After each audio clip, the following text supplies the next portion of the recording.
Salam sejahtera dan selamat datang kepada hadirin yang dihormati sekalian. Pergi ke sawah membantu rua, bekal hilang ditumpukan jerami. Apa khabar hadirin semua? Selamat datang di acara kami. Terlebih dahulu, saya ingin merakamkan setinggi-tinggi penghargaan kepada anda semua kerana sudi bersama-sama dengan kami pada malam ini di pementasan Jamuan Rasa 4 Cerita kompilasi teater pendek Yusof Bakar 2.0.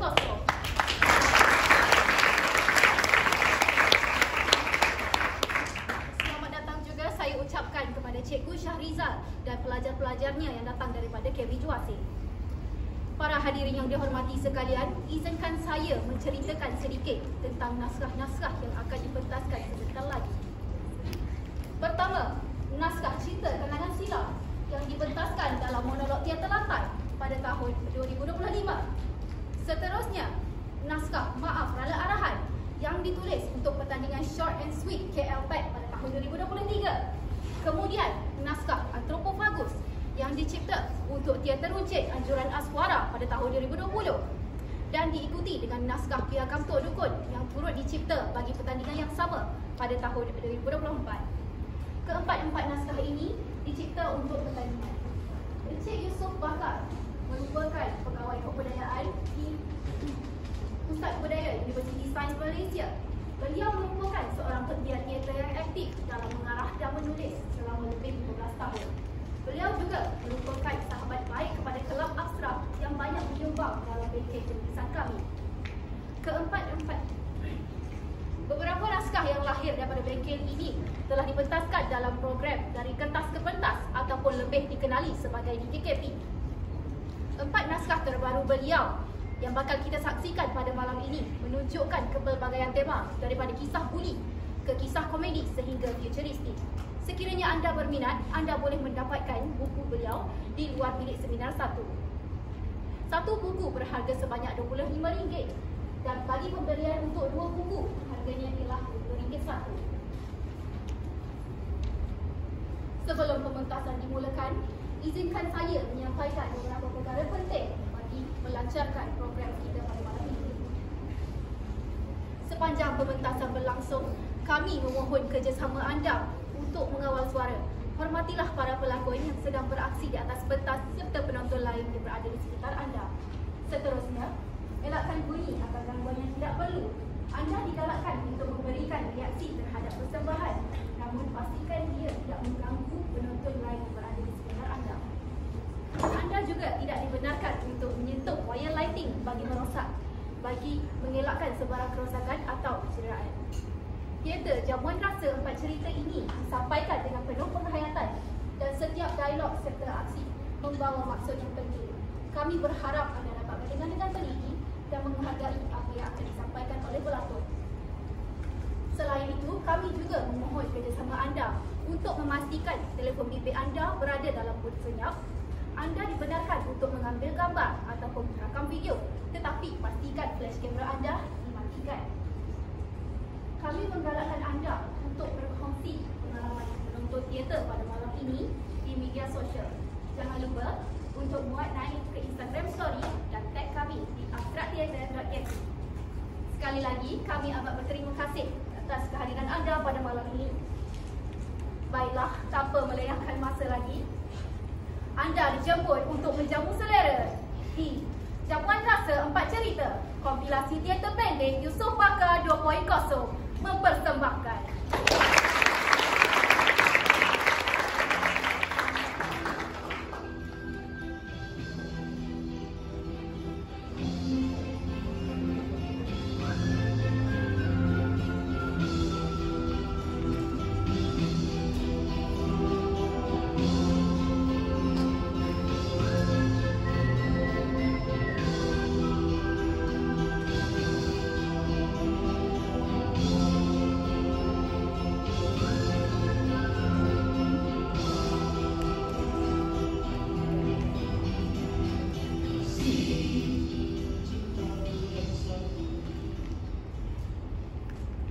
Nama aku Cinta. Bukan CINTA, tapi CHENTA. Bunyinya sama, cinta. tidak pasti kenapa Mama pilih nama tu. Aku pernah tanya Mama, kenapa cinta? Pernah dengar lagu Cinta Kenangan Silam? Dari situlah dapat nama aku.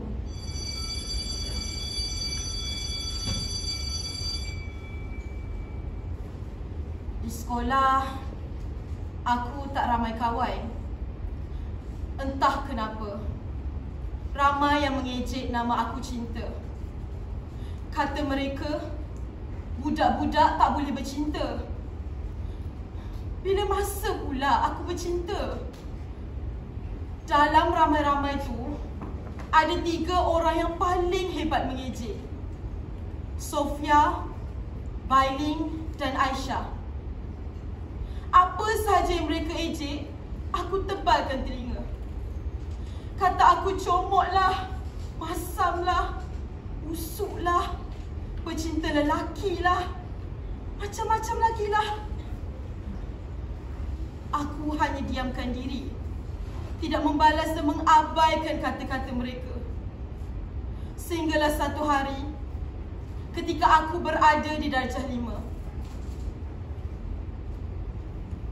Oleh kerana Mama selalu kerja pulang lewat dan jarang bersama aku, banyak perkara yang aku tidak tahu tentang hal perempuan. Apa korang tengok-tengok ni?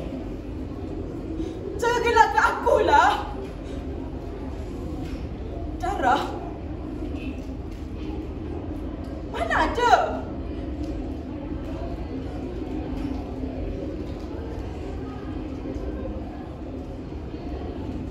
Bahana perkara itu, satu hari, kain sekolah aku dicemari darah haid pertama. Peristiwa darah haid aku bocor menjadi buah mulut satu sekolah. Aku malu. Aku tebalkan muka dan terus berdiam diri. Tapi kesabaran aku sampai ke kemuncak apabila Aisyah bukan lagi hanya sekadar mengejek, tapi sudah mula menghina. Aku rasa kau ni anak haram lah. Sebab itu mak kau tak pedulikan kau. Bailing pula menambah perisa. Sebab itulah diletaknya nama Cinta. Sebab bapa dia nak membuktikan cinta kepada mak dia melalui dia ni. Padahal bapa dia ni tak cintakan dia pun. Paling menyedihkan bila Sofia menuduh Mama,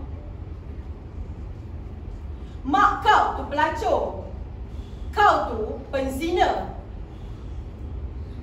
Aku sangat marah, geram dan terhina. Aku lari ke dalam tandas dan menangis. Aku kira inilah kali pertama aku menangis semahu-mahunya.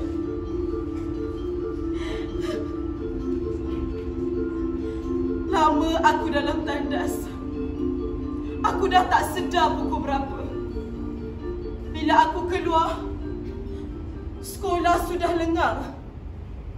Aku berlari sambil mengusung beg keluar sekolah. Sunyi. Aku panik. Menangis lagi. Aku mula rasakan nafas aku tersekat-sekat. Dada aku tercungap-cungap. Jantung aku berdegup kencang. Aku rasa pening, macam nak pitam. Sayup-sayup aku terdengar suara seseorang. Selepas itu, aku tak ingat apa-apa lagi. Aku pengsan.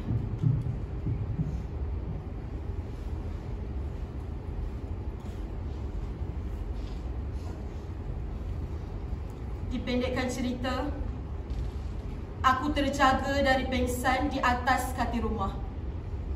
Keesokan harinya, aku langsung tidak mahu pergi ke sekolah. Guru besar menelefon Mama. Mama marah. Kau nak jadi apa, Cinta? Sampai berhari-hari tak pergi sekolah. Kau nak jadi macam Mama yang terpaksa kerja siang malam nak cari makan. Aku pula entah kenapa tiba-tiba muncul keberanian untuk meluah. Mama tahu tak? Di sekolah, budak-budak lain panggil Cinta macam-macam. Mereka panggil Cinta budak gatal kerana nama Cinta. Mereka panggil Cinta penzina, anak haram. Mereka panggil Mama pelacur.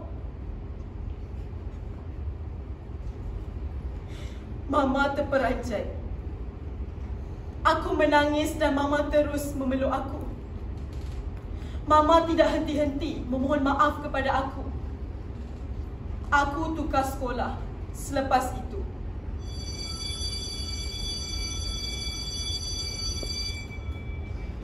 Setahun lebih aku hidup aman. Aku sudah mula fokus dalam pelajaran.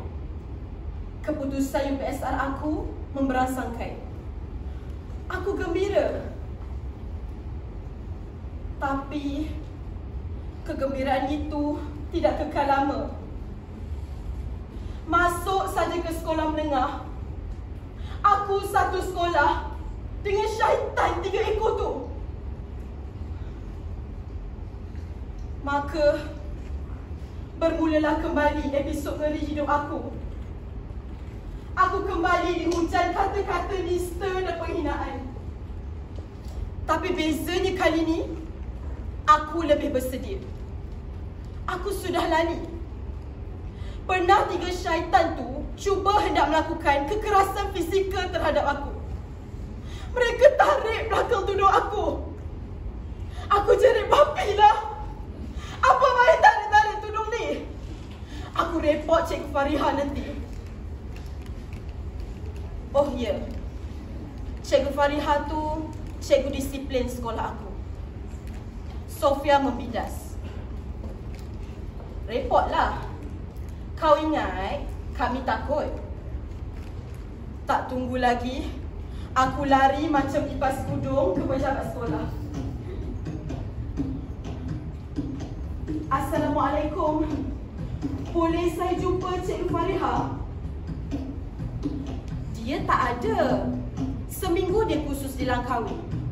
Kamu nak lapor apa? Sudah. Seminggu tak ada pula.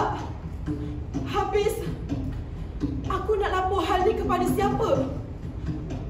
Kalau tak laporkan segera, nanti masak aku. Kena dengan syaitan bertiga tu. Hal penting dan sulit. Minggu depan baru dia masuk. Kalau kamu nak lapor juga, cari Cikgu Iqmal. Tapi hari ni dia tak ada. Esok dia ada.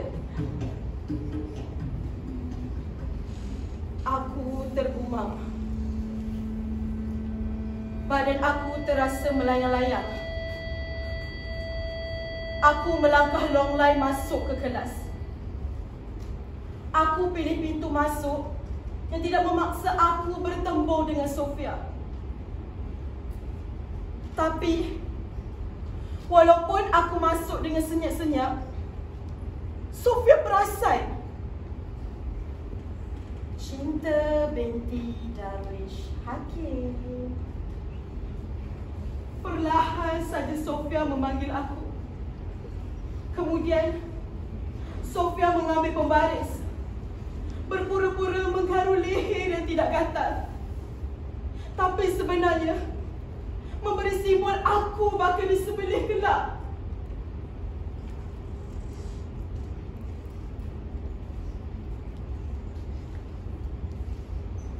Pulang ke rumah, aku pura-pura kuat. makan dan telan apa saja yang dihidangkan, walaupun aku langsung tiada selera. Esoknya, aku ke sekolah dalam ketakutan. Takut jika aku diapa-apakan. Waktu rehat, aku tidak pergi makan. Aku lepak depan koperasi, walaupun sebenarnya aku tak beli apa-apa pun. Begitulah yang berlaku sepanjang minggu itu. Niat asal aku untuk jumpa Cikgu Fariha atau Cikgu Ikmal telah terbantut.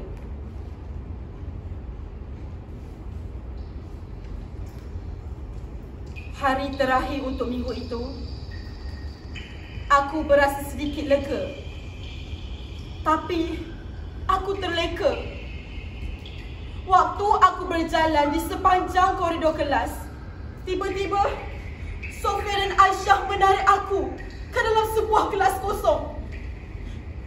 Bailey menjadi peninjau di luar kelas. Aku panik. Aisyah memberi amaran. Kalau kau jerit, aku tumbuk kau. Aku terpana. Jadi, kau dah report Cikgu Fariha?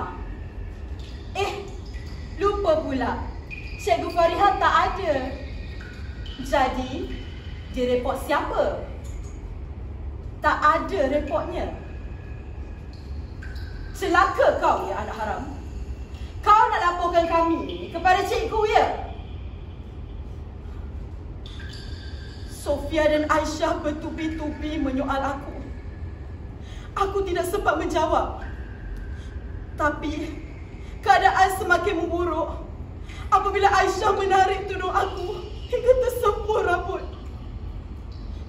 Sofia pula melihat aku tidak melawan, mula menampar-nampar muka aku. Aku dapatkan rasa darah panas menyimbah kepala. Apa saja yang Sofia dan Aisyah katakan sudah tidak masuk ke telinga. Dalam fikiran aku hanya ada satu perkataan: lawan atau mati. Aku bangkit, mengamuk sambil menjerit. Aku tumbuk Sofia dan Aisyah. Aku putar-putar ke badan aku dan terus mengamuk. Tiba-tiba, Bailey masuk campur, menyekang aku dengan Aisyah. Sofia pula menumbuk perut dan muka aku. Senak dan sakit. Tapi aku tidak menyerah. Aku humpankan badan aku ke belakang untuk melepaskan diri daripada Bailey dan Aisyah. Berjaya. Aku nampak sebuah kerusi kayu. Aku angkat dan hayun kerusi itu kena kepala Sofia. Dia jatuh. Aisyah dan Bailey tergamam di tepi. Sofia terkapar-kapar. Aku seperti dirasuk, terus menghentam Sofia. Tak guna kau, sebabkan kau lah aku jadi macam ni.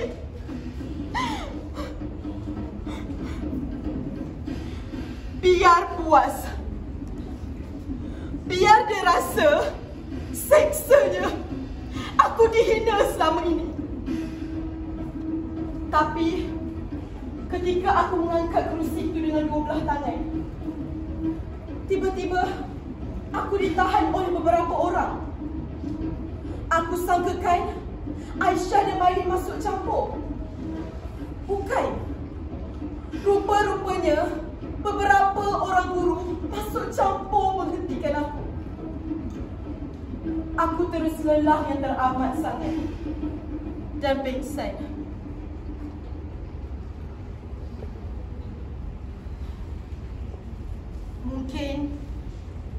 ada yang tertanya-tanya, apa yang terjadi kepada Sofia, Aisyah, Bailey dan aku. Dipendekkan cerita, ketiga syaitan itu dibuang sekolah.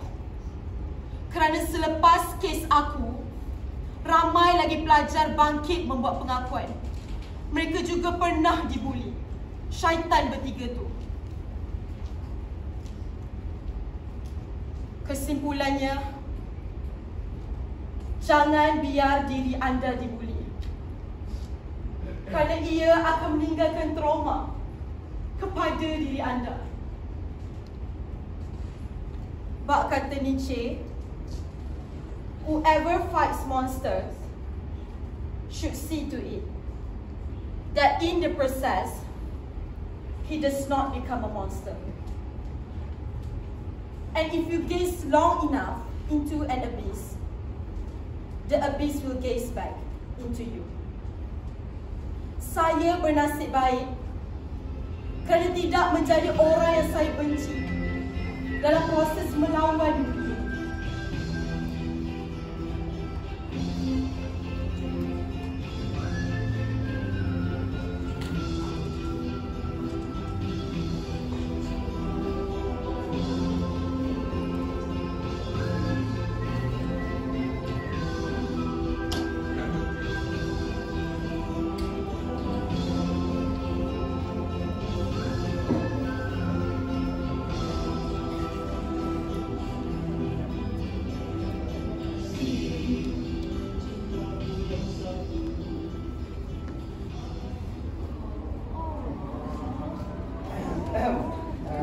Pengantaran untuk cinta.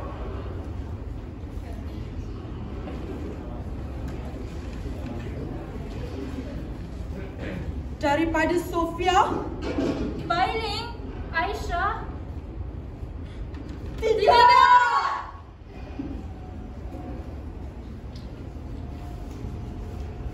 Inikah planet biru bernama bumi tu? Apa yang kau merepek ni? Tak ada pun orang melomong lithium. Tok, boleh ke saya nak buat live, Tok? Follower saya suka benda-benda mistik macam ni. Jangan. Tok tak nak orang tahu tempat ni. Korang semua tak apalah. Korang semua pelanggan Tok.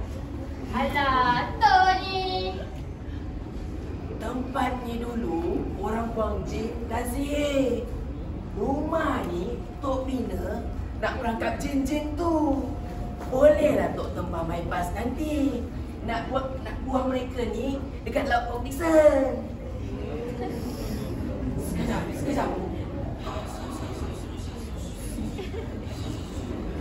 Tok dah rasa dah. Ada 3 makhluk nak datang kemari. Mari menyuruh, mari.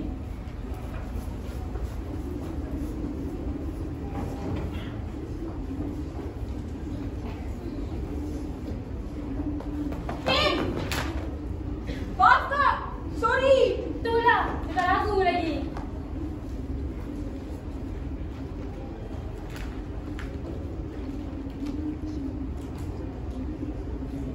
Kak, thank you.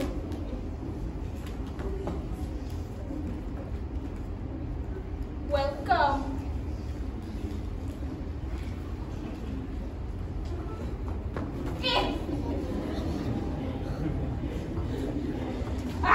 Langgar lagi. Ni? Tak apalah, Kak. Akak masuk dulu. Terima kasih, adik. Sama-sama, Akak.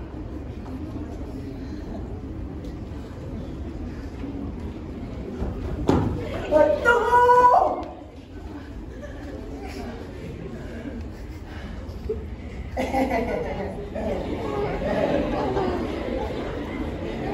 Saya masuk dulu. Sila.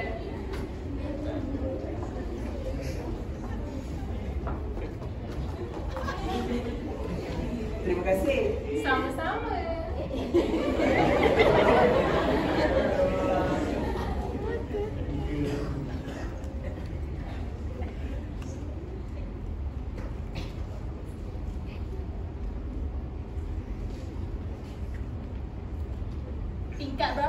tingkat 13A. Tingkat 14 lah tu. Oh, faham. Mana butang? Nak tekan apa ni? Betul lah. Lift apa tak ada butang? Nak naik macam mana? Agaknya inilah lift pintar generasi baru yang dibuatkan tu. Lift generasi baru? Katanya lift ini menggunakan arahan suara sahaja. Tak perlu tekan butang. Arahan suara macam mana? Mari aku cuba. Assalamualaikum, lift. Hai, selamat pagi. Boleh saya bantu? Pandai lift ni jawab ya? Tapi dia tak jawab salam. Lift ni bukan Islam kot. Saya cuba sekali lagi. Selamat pagi, Cik Lift. Hai, selamat pagi. Boleh saya bantu? Tingkat 13A. 21. Maaf, ralat pada arahan. Dia ni tak boleh terima arahan banyak-banyak kot. Aku pula cuba. Selamat pagi, Liv. Hai, selamat pagi. Boleh saya bantu? Boleh bawa kami ke tingkat 21? Maaf, ralat pada arahan. Ralat tu apa? Lalat? Ralat tu macam kesalahan. Macam mana akak tahu? Aku selalu buka PRPM DVP lah. Good morning, Lift. Hai, selamat pagi. Boleh saya bantu? Kena cakap orang putih rupanya. Level 13A, please. Maaf, ralat arahan. Barangkali di bangunan ni tiada tingkat 13A. Tapi tingkat 14. Boleh jadi juga. Hai, Lift. Hai, selamat pagi. Boleh saya bantu? Can you take me to level 14, please? Maaf, ralat arahan. Cakap bahasa Melayu ralat. Cakap bahasa Inggeris pun ralat. Dia ni tak faham bahasa kah? Mungkin dia faham bahasa lain. Bahasa apa? Hello, Mbak Liv. Hai, selamat pagi. Boleh saya bantu? Apa bisa ke lantai 21? Maaf, ralat arahan. Ralat lagi. Menyusahkan betul lah. Lift pintar konon. Persilau. Ha? Mandarin. Oh. Maaf, ralat arahan. Saya cuba sekali lagi. Tepi kak, tepi. Hizo velit tiuno. Ha? Sepanyol. Berapa bahasa yang kau tahu? Tak kisahlah berapa ratus bahasa pun yang tahu. Yang penting lift ni bergerak. Hai, selamat pagi. Boleh saya bantu? Aku rasa kita kena cuba betul-betul dalam bahasa Melayu. Dengar, berapa kali kita beri arahan, ia akan jawab dalam bahasa Melayu. Kan dah cuba tadi. Mari aku cuba cara aku. Silakan. Liv, Hai, selamat pagi. Boleh saya bantu? dengar. Kami nak pergi ke tingkat 21. Bunyi syair ke tu? Maaf, ralat arahan. Tak boleh juga. Anak pakku mencari gergatu. Aku nak pergi tingkat 21. Terbang lalat singgah di dalam. Maaf, ralat arahan. Pandai pula dia berpantun. Di bawah lembayung senja, peluh dan nanah mengalir demi negara. Bangkitlah, bangkitlah anak bangsaku. Bangkitlah demi Ibu Pertiwi. Bawalah kami ke tingkat 21. Maaf, ralat arahan.